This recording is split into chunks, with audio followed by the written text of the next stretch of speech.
500조 원 내놔. 트럼프가 한국한테 직접 날린 청구서였습니다. 반도체 사고 싶으면 미국에 공장 지어라. 관세 피하고 싶으면 돈 내라. 한국은 쥐어짜였습니다. 그런데 2026년 2월 20일 미국 보수 대법원이 6대 3으로 선언했어요. 이건 위법입니다. 트럼프가 전 세계에서 거둬들인 246조 원을 지금 돌려줘야 하는 상황이 됐습니다. 어떻게 이게 가능했을까요? 시작하기 전에요. 구독과 좋아요 한 번만 눌러주시면 자랑스러운 대한민국 이야기를 계속 만들 수 있습니다. 저는 마이클 오브라이언입니다. 미국 무역대표부에서 28년을 일했어요. 그 오만이 틀렸습니다. 2025년 봄이었어요. 보스턴 자택 서재에 앉아 TV를 켰습니다. 화면에 숫자가 떴어요. 한국 상호 관세 25%. 화면 속 숫자가 그 숨을 막아버렸습니다. 25%였어요. 한국산 제품 전부에. 반도체는 예외 규정이 있다고는 했지만 메모리, 부품, 중간재, 한국 기업들이 미국 시장에 내놓는 것들 전부가 타깃이었습니다. 그리고 조건이 붙었어요. 관세를 15%로 낮춰주겠다. 대신 4년간 500조 원을 미국에 투자하라고. 저는 그 숫자를 알아봤습니다. 오래된 감각이었어요. 28년 동안 협상 테이블에 앉아 숫자를 만지던 그 감각. 500조 원은 한국 정부 1년 예산의 절반을 넘는 돈이에요. 서울 아파트 50만 채를 살 수 있는 돈입니다. 그걸 4년 안에 미국 땅에 쏟아붓겠다는 약속을 받아낸 거였어요. 저는 캐서린한테 아무 말도 안 했습니다. 커피만 받았어요. 그런데 솔직히 말씀드릴게요. 그때 저는 이게 당연하다고 생각했어요. 미국이 요구하면 교역국이 응하는 거. 28년 동안 제가 배운 공식이었으니까요. 협상이란 건 힘 있는 쪽이 틀을 짜는 겁니다. 저는 그 틀을 짜는 쪽에서 오래 일했었어요. 그 생각이 얼마나 오만한 것이었는지 저는 아직 몰랐습니다. 한국 기업들은 움직이기 시작했어요. 삼성전자, SK하이닉스, 현대차, 미국 공장 부지를 알아보고 투자 계획을 짜고 기자회견을 열었습니다. 선택지가 없었거든요. 관세 25%를 그대로 맞으면 미국 시장에서 경쟁이 안 됩니다. 마이크론은 이미 뉴욕주에 새 공장을 짓고 있었고 미국 정부가 노골적으로 밀어주고 있었어요. 그 장면을 저는 서재에서 지켜보고 있었습니다. 다니엘이 쓰던 방은 비어 있었고 캐서린은 저녁을 혼자 차리고 있었어요. 저는 화면을 끄지 못했습니다. 뭔가 이상했어요. 협상관으로 28년을 살아온 눈에 이상하게 보이는 게 있었습니다. 법 조문이었어요. 트럼프 대통령이 이 관세를 부과하는 데 쓴 근거, 1977년에 만들어진 국제 비상경제 권한법이었어요. 원래는 전쟁이나 진짜 국가 비상사태에만 쓰는 법이에요. 무역적자를 비상사태라고 부를 수 있느냐? 그게 관건이었습니다. 저는 오래된 파일을 꺼냈습니다. 1990년대 협상 자료들이었어요. 먼지가 쌓여 있었습니다. 1977년 그 법이 만들어진 맥락, 의회 심의 기록, 적용 사례들, 밤새 읽었어요. 새벽 2시였습니다. 저는 파일을 덮었어요. 이건 버틸 수 있는 구조가 아니었습니다. 하지만 그 다음에 벌어진 일이 저도 예상 못했던 거였어요. 1995년이었어요. 저는 32살이었습니다. 워싱턴 무역대표부 건물 6층 회의실, 형광등이 윙윙거렸어요. 테이블 맞은편에 한국 측 협상단이 앉아 있었습니다. 양복이 다 새 것이었어요. 넥타이도 반듯하게 맸고, 그런데 얼굴이 굳어 있었습니다. 저는 그때 선임 협상관 밑에서 보조로 들어간 첫 해였어요. 메모를 받아 적으면서 그 장면을 지켜봤습니다. 한국 측 대표가 말했어요. 이 조건은 너무 가혹합니다. 선임이 웃으면서 대답했어요. 받아들이지 않으면 더 강한 조건이 옵니다. 그 말이 끝나고 회의실이 잠깐 조용해졌어요. 한국 측이 서류를 내려다봤습니다. 저는 그때 그게 당연한 줄 알았어요. 힘의 논리. 미국이 조건을 내밀면 상대방이 검토하는 거라고.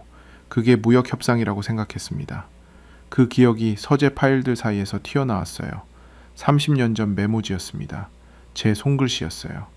그 회의실 온도, 형광등 소리, 맞은편 사람들의 표정까지 선명하게 기억났습니다. 저는 메모지를 오래 들고 있었습니다. 2025년 한국이 당한 것과 똑같은 구조였어요. 조건을 내밀고 거부하면 더 강하게. 1995년도, 2025년도, 30년 동안 미국이 써온 방식이었습니다. 그리고 저는 그 방식의 한 부품으로 28년을 살았어요. 다니엘이 어렸을 때 물어본 적이 있었습니다. 아빠는 무슨 일해? 나쁜 나라들이 불공평하게 굴면 혼내주는 일이야. 그렇게 대답했어요. 다니엘이 고개를 끄덕였습니다. 아빠 대단하다고. 그 말이 지금은 다르게 들렸어요. 2025년 가을이었습니다. 미국 국제무역법원에서 첫 판결이 나왔어요. 뉴스를 보면서 저는 손이 멈췄습니다. 1977년 국제비상경제권한법. 무역적자는 국가 비상사태가 아니다. 1심 판사가 트럼프 관세 전부를 위법이라고 선언했어요. 트럼프 행정부는 즉각 항소했습니다. 당연히 그럴 줄 알았어요. 그리고 2심도 같은 판단을 내렸습니다. 위법, 다시 위법. 워싱턴 안팎이 술렁였어요. 두 법원이 연달아 같은 방향으로 선을 그었는데 트럼프는 멈추지 않았습니다. 대법원에 상고했어요. 9명의 대법관 앞에 이 문제가 올라갔습니다. 저는 그 대법관 명단을 봤습니다. 보수 6명, 진보 3명. 그중 보수 3명은 트럼프 1기 때 직접 지명한 사람들이에요. 닐 고서치, 에이미 코니 베럿, 브렛 카바노. 트럼프는 자기가 심어놓은 판사들이 자기 편을 들 거라고 자신했을 겁니다. 저도 솔직히 그럴 거라고 봤어요. 정치적 임명의 논리가 있으니까. 그런데 스콧 베선트 재무장관이 공개적으로 말했습니다. 대법원은 대통령 핵심 정책을 무효로 하지 않을 것이다. 트럼프도 트루스 소셜에 올렸어요. 법원에서 불리한 판결이 나온다면 우리는 끝장이다. 저는 그 글을 읽고 잠깐 창밖을 봤습니다. 보스턴 거리에 봄비가 내리고 있었어요. 뭔가 다르다는 느낌이 들었습니다. 28년 동안 협상 테이블에서 수없이 상대방 얼굴을 읽어온 감각이었어요. 자신만만한 척하는 사람이 가장 불안한 법입니다. 트럼프는 압박하고 있었어요. 자기가 임명한 판사들을. 그게 전부 다른 결과를 예고하고 있다는 걸. 저는 그 비가 내리는 창밖을 보면서 처음으로 느꼈습니다. 캐서린이 방문을 두드렸어요. 밥 먹으러 안 와? 저는 메모지를 서랍에 넣었습니다. 1995년 그 회의실 기억이 담긴 메모지였어요. 닫기 전에 한 번 더 갔습니다. 그때 맞은편에 앉았던 사람들의 표정이 다시 떠올랐어요. 그들이 그 조건을 받아들이면서 어떤 마음이었을지. 저는 그때 한 번도 그걸 생각해 본 적이 없었습니다. 서랍을 닫았어요. 밥을 먹으러 나갔습니다. 진짜 충격은 그 다음날 기다리고 있었어요. 2026년 1월이었습니다. 대법원 구술 심리 날짜가 잡혔어요. 워싱턴 날씨가 유독 차가웠던 아침이었습니다. 저는 새벽 5시에 일어났어요. 캐서린은 아직 자고 있었습니다. 커피를 혼자 내리면서 노트북을 열었어요. 대법원 생중계가 시작됐습니다. 로버츠 대법원장이 먼저 입을 열었어요. 조용한 목소리였습니다. 그런데 질문이 날카로웠어요. 대통령이 금액도 기간도 범위도 제한 없이 관세를 부과할 수 있다는 건데 그게 의회가 위임한 권한 안에 있다고 보십니까? 트럼프 행정부 측 변호인이 답했습니다. 그렇습니다. 국가 비상사태 상황에서 대통령은 광범위한 경제 권한을 갖습니다. 로버츠가 다시 물었어요. 그렇다면 대통령이 원하면 어느 나라에든 1000% 관세도 부과할 수 있는 겁니까? 변호인이 잠깐 멈췄습니다. 저는 커피를 내려놓았어요. 그 침묵이 길었습니다. 불과 2초였는데도 길게 느껴졌어요. 그 다음에 한국 정부가 어떻게 움직였는지 저는 나중에 알게 됐습니다. 한국산업통상자원부는 이미 전담 대응반을 꾸려놓고 있었어요. 대법원 심리 일정에 맞춰 워싱턴에 차관급 인사가 머물면서 하루하루 상황을 점검하고 있었습니다. 처음에는 그게 불안 때문인 줄만 알았어요. 판결이 어떻게 나오든 미국이 대체 관세를 들고 올 게 뻔하니까. 하지만 아니었습니다. 한국은 이 재판의 구조 자체를 읽고 있었어요. 생중계에서 고서치 대법관이 말했습니다. 트럼프 1기 때 지명된 판사였어요. 그가 트럼프 행정부 측에 물었어요. 의회가 만든 법을 대통령이 이렇게 광범위하게 해석할 수 있다면 의회의 예산 권한은 어디에 있는 겁니까? 저는 몸을 앞으로 당겼습니다. 트럼프가 직접 심어놓은 판사였어요. 그가 트럼프 행정부 변호인을 몰아붙이고 있었습니다. 베럿 대법관도 마찬가지였어요. 역시 트럼프 지명 판사였습니다. 그녀가 물었어요. 관세는 세금입니다. 세금 부과 권한은 헌법상 의회에 있어요. 대통령이 그 권한을 1977년에 만들어진 법 하나로 가져갈 수 있다는 논리가 어떻게 성립하는 겁니까? 변호인이 답변을 시작했어요. 베럿이 다시 끊었습니다. 그건 제 질문에 대한 답이 아닙니다. 저는 커피가 식어가는 걸 몰랐어요. 화면에서 눈을 뗄 수가 없었습니다. 이 순간이었습니다. 28년 동안 제가 협상 테이블에서 쌓아온 감각이 한꺼번에 말을 걸어왔어요. 이미 기울었다. 트럼프 임명 판사들이 이렇게 질문을 던진다는 건 결론이 나와 있다는 뜻이에요. 하지만 저는 아직 확신할 수 없었습니다. 구술심리에서 날카롭게 묻는다고 해서 반드시 그 방향으로 판결이 나오는 건 아니니까요. 그런데 카바노 대법관의 반대 의견 예고가 나왔어요. 그는 환급 절차가 초래할 혼란을 이미 경고하고 있었습니다. 수입업체들이 관세를 소비자에게 이미 전가했을 수 있는데 그 돈을 다시 돌려주면 구조가 엉키게 된다고. 그 경고 자체가 의미하는 게 있었어요. 관세를 무효로 하는 쪽으로 결론이 기운다는 걸 전제하는 발언이었거든요. 위헌 판결이 안 나면 환급 혼란도 없을 테니까. 저는 노트북을 덮었습니다. 다니엘한테 문자를 보냈어요. 잘 있냐고. 아들은 바로 답장을 보내왔습니다. 응, 아빠는? 저는 잠깐 뭐라고 써야 할지 몰랐어요. 그냥 잘 있다고 보냈습니다. 그러고 나서 워싱턴에 있는 옛 동료한테 전화를 걸었어요. 현직에 있는 친구였습니다. 전화를 받자마자 물었어요. 자네도 봤지? 친구가 낮은 목소리로 말했어요. 봤어. 그러고는 한동안 침묵이었습니다. 이거 뒤집기 어렵겠다. 저는 창밖을 봤습니다. 보스턴의 1월 하늘이 납처럼 무거웠어요. 전화를 끊었습니다. 판결 날짜는 2월 20일로 잡혔어요. 약 한 달이 남아 있었습니다. 그 한 달이 이 이야기에서 가장 긴 시간이었어요. 과연 무엇이 그들을 놀라게 했을까요? 2026년 2월 20일 오전이었습니다. 저는 워싱턴에 있었어요. 판결 전날 기차를 탔습니다. 캐서린한테는 옛 동료 만나러 간다고 했어요. 거짓말은 아니었습니다. 하지만 진짜 이유는 따로 있었어요. 직접 보고 싶었습니다. 대법원 건물 앞에 사람들이 모여 있었어요. 기자들, 로비스트들, 수입업체 관계자들, 플래카드를 든 사람도 있었습니다. 저는 그냥 코트 깃을 세우고 건물 맞은편 계단에 앉았어요. 2월의 워싱턴은 뼛속까지 파고드는 추위였습니다. 그때였어요.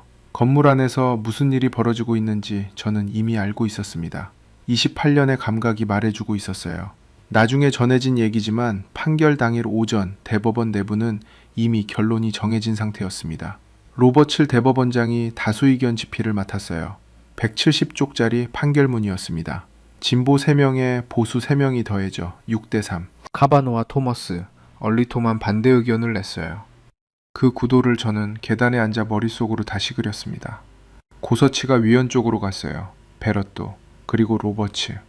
트럼프가 가장 믿었던 사람들이 결국 선을 그었습니다. 왜였을까요? 저는 그게 단순히 법리 문제가 아니라는 걸 알고 있었어요. 1977년 국제비상경제권한법은 원래 외교적 비상사태에 쓰는 도구였습니다. 이란 자산 동결, 테러 자금 차단, 그런 데 쓰는 법이에요.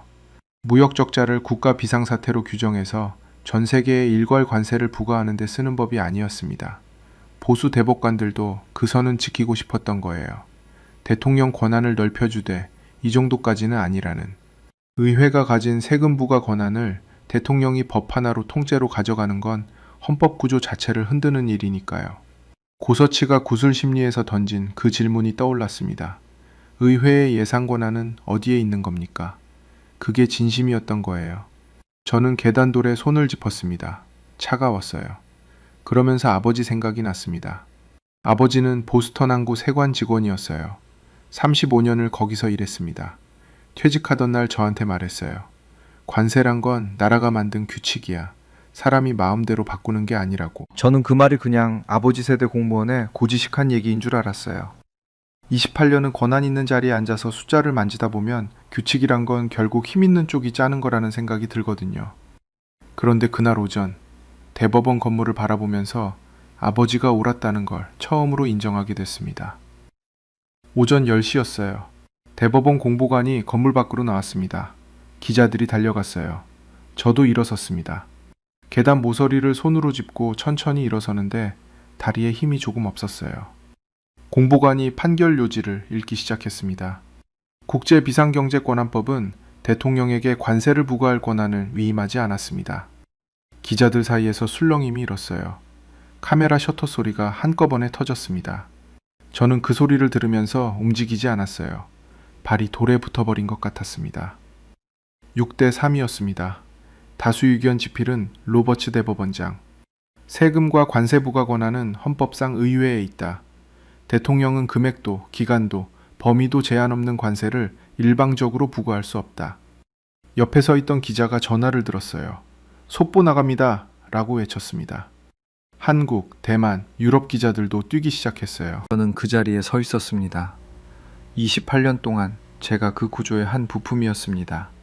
조건을 내밀고 거부하면 더 강하게 힘 있는 쪽이 틀을 짜는 거라고 믿으면서요. 그 틀이 방금 무너졌어요. 미국 안에서. 미국 대법원이 부순 거였습니다. 저는 코트 주머니에서 핸드폰을 꺼냈어요. 다니엘한테 문자를 보내려다가 멈췄습니다. 뭐라고 써야 할지 몰랐어요. 결국 아무것도 안 보냈습니다. 핸드폰을 다시 집어넣고 대법원 건물을 한 번 더 올려다봤어요. 하지만 더 큰 성과가 남아 있었습니다. 판결 직후였습니다. 트럼프가 트루스 소셜에 글을 올렸어요. 판결문이 나온 지 2시간도 안 됐을 때였습니다. 10% 임시관세를 일괄 부과한다. 2주 24일부터 발효된다. 무역법 301조, 조사도 시작한다. 저는 워싱턴 옛 동료 사무실에 앉아 그 글을 봤어요. 동료가 혀를 찼습니다. 역시 바로 우회하네. 저도 그럴 줄 알았어요. 대법원 판결은 국제비상경제권한법 근거관세만 무효로 한 거니까 다른 법적 근거를 들고 오면 관세 자체는 계속 유지할 수 있어요. 그런데 숫자가 문제였습니다. CBP, 미국 세관국경보호국이 법원에 서류를 제출했어요. 3월 초였습니다. 저는 그 서류를 워싱턴 동료한테 전달받아 읽었어요. 33만 업체, 5,300만 건 통관 신고, 총 납부 관세 1,660억 달러. 저는 그 숫자 앞에서 오래 멈춰 있었습니다. 1,660억 달러예요. 한국 돈으로 246조 원입니다. 서울 아파트를 한 채에 10억 원으로 치면 24만 6천 채를 살 수 있는 돈이에요. 그 돈 전부가 위법으로 거둔 돈이 됐습니다. 거기다 이자가 붙었어요. 매일 2,300만 달러씩이에요. 하루가 지날 때마다 340억 원이 이자로 쌓이는 겁니다. 사람이 평생 일해도 못 버는 돈이 매일 시계처럼 돌아가고 있었어요. 미국 정부는 난감했습니다. CBP가 법원에 솔직하게 털어놨어요. 현행 시스템으로 이 환급을 처리하려면 440만 인시가 필요하다고. 인시가 뭐냐면요. 한 사람이 1시간 동안 하는 일의 양이에요. 직원 전부를 환급 업무에만 붙여도 불가능하다는 겁니다. 그래서 45일 안에 새 간소화 시스템을 만들겠다고 했어요. 저는 그 대목에서 눈을 들었습니다. 28년 동안 협상 테이블에서 상대방을 일궈온 눈으로 봤을 때 이건 수세에 몰린 쪽의 말투였어요. 미국 세관이 법원에 우리가 감당하기 어렵습니다 라고 제출한 서류였으니까요. 동료가 커피를 건넸어요. 받아들고 마셨습니다. 식어 있었어요. 카바노 대법관의 반대 의견이 머릿속에 맴돌았습니다. 그는 판결문에서 이렇게 썼어요. 수입업체가 이미 소비자에게 관세 비용을 전가했을 수 있다. 그 돈을 다시 돌려주면 실제로 피해를 본 소비자한테는 안 가고 중간업체만 이익을 볼 수 있다. 이 환급 절차가 초래할 혼란이 막대하다. 카바노는 틀린 말을 한 게 아니에요. 실제로 복잡한 문제였습니다. 뉴욕 연방준비은행 연구에서도 나왔어요. 소비자와 기업이 관세 부담의 약 90%를 가격 인상 형태로 떠안았다고. 그 돈이 이미 흘러간 거예요. 그런데 카바노는 그 혼란을 이유로 위헌 판결 자체를 막으려 했어요. 법이 잘못됐어도 돌려주기 복잡하면 그냥 두자는 논리였습니다. 저는 그 반대 의견을 읽으면서 손이 멈췄어요. 그 논리가 제가 28년 동안 써온 논리와 닮아 있었거든요. 불편해도 기존 구조를 유지하는 게 낫다. 바꾸면 혼란이 온다. 그러니까 강한 쪽의 틀을 그냥 받아들여라. 저는 서류를 내려놓고 의자에 등을 기댔습니다. 그런데 한국은 이 상황에서 어떻게 움직이고 있었을까요? 산업통상자원부 관계자의 인터뷰를 나중에 봤어요. 판결 직후 워싱턴에 머물던 차관급 인사가 현지에서 밝힌 내용이었습니다. 팩트시트에 주요국 대비 불리하지 않은 조건으로 진행한다는 내용이 있다. 이 기조가 앞으로도 이어질 것으로 기대한다. 겉으로는 조심스러운 말이었어요. 그런데 그 말의 무게를 저는 알아봤습니다. 미국이 상호 관세를 25%에서 15%로 낮춰주는 조건으로 한국은 500조 원 대미 투자를 약속했어요. 그 합의의 법적 기반이 통째로 흔들린 겁니다. 상호 관세 자체가 위법이 됐으니까요. 한국 입장에서는 약속의 근거가 사라진 셈이에요. 미국이 10% 임시관세로 대체하겠다고 했지만 그건 새로운 협상이 필요한 얘기였습니다. 기존 합의 조건이 그대로 유지되는 게 아니에요. 동료가 말했어요. 한국이 이제 다시 협상 테이블에 앉을 수 있게 됐네. 저는 고개를 끄덕였습니다. 페덱스와 다이슨이 이미 환급 소송을 냈어요. 더 많은 기업이 줄을 서고 있었습니다. 트럼프는 앞으로 2년 동안 소송이 이어질 거라고 했어요. 직접 인정한 거예요. 자기가 만든 구조가 무너지고 있다는 걸. 저는 자리에서 일어났습니다. 코트를 집었어요. 기차 시간이 됐었습니다. 보스턴으로 돌아가야 했어요. 대법원 앞 계단에서 올려다봤던 그 건물이 다시 머릿속에 그려졌어요. 차가운 2월돌 위에 손을 짚고 일어서던 그 느낌. 캐서린한테 전화했습니다. 지금 기차 탄다고. 캐서린이 물었어요. 잘 됐어? 저는 잠깐 멈췄다가 대답했어요. 생각보다 많이. 전화를 끊었습니다. 세계의 반응이 궁금해졌습니다. 보스턴으로 돌아온 지 사흘째였습니다. 저는 서재에 앉아 있었어요. 노트북은 닫혀 있었습니다. 그냥 창밖을 보고 있었어요. 보스턴 3월은 아직 겨울이었습니다. 길가에 눈이 조금 남아 있었어요.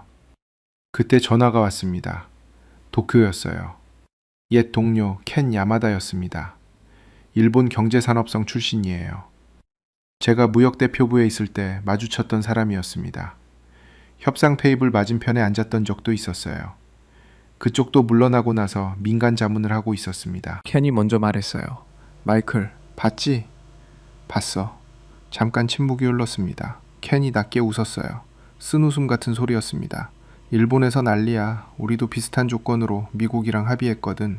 반도체 장비 수출 제한 완화해주는 조건으로 대미 투자 약속했는데 이제 그 근거 법이 위헌이 됐으니까 재협상 요구할 명분이 생긴 거잖아. 저는 고개를 끄덕였습니다. 전화기 너머로는 보이지 않는 동작이었지만요. 한국은? 켄이 물었어요. 더 크게 걸려있지. 500조 원이야. 켄이 혀를 찼습니다. 그러고는 말했어요. 솔직히 말할게 마이클, 나는 한국이 이 상황에서 이렇게 빨리 움직일 줄 몰랐어. 우리 일본은 협상 테이블에서 늘 미국 눈치를 봐왔거든. 한국은 달랐어, 이번에. 저는 창밖으로 눈을 돌렸습니다. 어떻게 달랐는데? 미국한테 줄 거 주면서도 자기들 반도체 협상 지위는 놓지 않았잖아. HBM 없으면 미국 AI가 돌아가질 않으니까. 한국이 그걸 알고 있었던 거야. 약하게 보이면서도 실제로는 대체 불가능한 위치에 있었던 거지. 위헌 판결 나고 나서 재협상 명분이 생겼을 때 제일 유리한 위치에 있는 나라가 어디냐고 물으면 나는 한국이라고 봐. 전화를 끊고 나서 저는 한동안 앉아 있었어요. 켄의 말이 맞았습니다. 그런데 그게 왜 맞는지 저는 다른 각도로 알고 있었어요. 한국이 영리하게 포지셔닝을 했다는 것만이 아니었습니다. 더 오래된 이유가 있었어요. 그날 저녁 캐서린이 TV를 틀었습니다. 뉴스 채널이었어요. 일본 경제 전문 방송에서 자막이 흘러나왔습니다. 캐서린이 번역기를 들이댔어요. 한국 수출기업 상호관세 환급소송 검토 착수. 대기업부터 중소기업까지 줄지어. 캐서린이 저를 봤어요. 마이클, 이게 한국한테 좋은 거야, 나쁜 거야? 저는 잠깐 생각했습니다. 좋은 거야, 아마도. 그 주 금요일이었어요. 워싱턴 동료한테서 문자가 왔습니다. 링크 하나였어요. 일본 온라인 경제 커뮤니티 게시물이었어요. 동료가 번역해서 붙여줬습니다. 한 일본 네티즌이 이렇게 썼어요. 우리가 30년간 반도체 기술을 갈고 닦는 동안 한국은 아예 대체 불가능한 자리를 잡아버렸다. 이번 위헌 판결로 미국이 결국 한국한테 더 끌려가게 생겼다. 인정하기 싫지만 이건 전략의 차이다. 저는 그 문장을 3번 읽었어요. 동료가 다시 문자를 보냈습니다. 그런데 마이클, 트럼프 쪽에서 움직임이 있어. 저는 답장을 보냈어요. 어떤 움직임? 무역법 301조 조사야. 주요 교역국 전부 대상이래. 한국도 포함됐어. 쿠팡 문제를 한국 정부의 차별 행위로 엮으려는 것 같아. 저는 핸드폰을 내려놓았습니다. 예상했던 거였어요. 트럼프는 멈추는 사람이 아니니까 한 길이 막히면 다른 길을 찾아요. 무역법 301조는 외국 정부의 부당하거나 차별적 행위에 대응해 관세를 부과할 수 있는 조항이에요. 국제 비상경제 권한법이 막히면 이걸 쓰겠다는 거였습니다. 한국 입장에서는 긴장할 대목이었어요. 그런데 저는 그 문자를 보면서 이상하게 전과 다른 생각이 들었습니다. 예전 같았으면 28년 전 협상관이었던 제가 이 상황을 봤다면 미국이 다른 카드를 꺼냈으니까 결국 한국이 또 양보하게 될 거라고 봤을 겁니다. 힘의 논리, 미국이 틀을 짜고 상대방이 거기 맞추는 거. 그런데 지금은 달랐어요. SK 하이닉스 HBM이 없으면 엔비디아 AI 반도체가 굴러가지 않아요. 미국 빅테크 전부가 한국 메모리에 줄을 서고 있습니다. 301조로 한국을 압박하면 그 압박이 미국 AI 산업으로 고스란히 돌아와요. 이건 예전 구조가 아니었습니다. 저는 자리에서 일어났어요. 서랍을 열었습니다. 1995년 메모지가 있었어요. 그 협상 테이블, 형광등 소리, 맞은편 굳어있던 얼굴들, 그 메모지를 꺼냈습니다. 한 번 읽고 나서 천천히 찢었어요. 소리 없이 반으로, 또 반으로. 캐서린이 방문을 열었어요. 뭐해? 저는 손에 들린 종이 조각을 봤습니다. 아무것도 아니야. 오래된 거. 쓰레기통에 넣었어요. 그런데 경쟁국들은 이제 어떻게 대응할까요? 3월 중순이었습니다. 다니엘이 봄방학에 집에 왔어요. 사흘이었습니다. 짧은 일정이었는데도 왔어요. 캐서린이 좋아했습니다. 저도 좋았어요. 빈집이 갑자기 꽉 찬 느낌이었습니다. 첫날 저녁을 같이 먹었어요. 다니엘이 물었습니다. 요즘 뭐해, 아빠? 저는 잠깐 숟가락을 내려놓았어요. 한국 얘기하고 있어. 다니엘이 고개를 갸웃했습니다. 한국? 아빠 은퇴했잖아. 그래, 그런데 보다 보니까 할 말이 생겼어. 다니엘이 웃었어요. 또 시작이네 하는 표정이었습니다. 캐서린도 웃었어요. 저는 밥을 먹으면서 생각했습니다. 이걸 어떻게 설명하면 다니엘이 이해할까? 숫자로는 안 된다는 걸 알았어요. 246조 원이 얼마인지, 매일 이자가 2,300만 달러씩 붙는다는 게 어떤 규모인지, 그 숫자로는 아무것도 안 닿습니다. 다른 이야기를 해야 했어요. 식사가 끝나고 다니엘이 소파에 앉았습니다. 저도 옆에 앉았어요. 캐서린은 설거지를 하고 있었습니다. 한 가지 보여줄게. 저는 서랍을 열었어요. 오래된 사진 한 장을 꺼냈습니다. 흑백 사진이었어요. 1970년대 중동이었습니다. 사막 위에 파이프들이 놓여 있었어요. 작업복을 입은 남자들이 줄지어 서 있었습니다. 얼굴이 탔고 눈이 가늘었어요. 낮 기온이 50도가 넘는 땅이었습니다. 이게 뭐야? 한국 건설 노동자들이야. 1970년대 중동 파견 인력. 다니엘이 사진을 들었습니다. 그 사진 속 남자들 이야기를 제가 처음 들은 건 10년 전이었어요. 워싱턴 한국 대사관 행사에서였습니다. 한국 외교관이 짧게 언급했던 이야기였어요. 저는 그때 흘려들었습니다. 그런데 이번에 한국 관련 자료들을 뒤지다가 다시 마주쳤어요. 1970년대 한국이 중동 건설 현장에 내보낸 사람이 80만 명이 넘었습니다. 80만 명이에요. 낮에는 50도가 넘는 사막에서 일했어요. 소금꽃이 핀 작업복, 쇠파이프 파이프를 맨손으로 쥐어서 손바닥에 굳은 살이 짐승 발바닥처럼 박였습니다. 월급의 절반 이상을 봉투에 넣어 한국으로 붙였어요. 편지에는 늘 같은 말이 들어 있었습니다. 잘 지내고 있습니다. 걱정 마세요. 힘들다는 말은 없었어요. 한마디도. 그 돈이 한국 경제 부흥의 씨앗이 됐습니다. 고속도로가 됐고 공장이 됐고 학교가 됐어요. 그리고 그 학교에서 공부한 아이들이 반도체를 만들었습니다. SK 하이닉스 HBM을 만든 엔지니어들의 할아버지 할머니 세대가 사막에서 그 돈을 붙인 거예요. 다니엘이 사진을 오래 봤습니다. 저는 계속했어요. 그보다 조금 앞선 1963년이었습니다. 독일이었어요. 한국이 서독에 광부와 간호사를 보냈습니다. 탄광 지하 1200m였어요. 사방이 암흑이었습니다.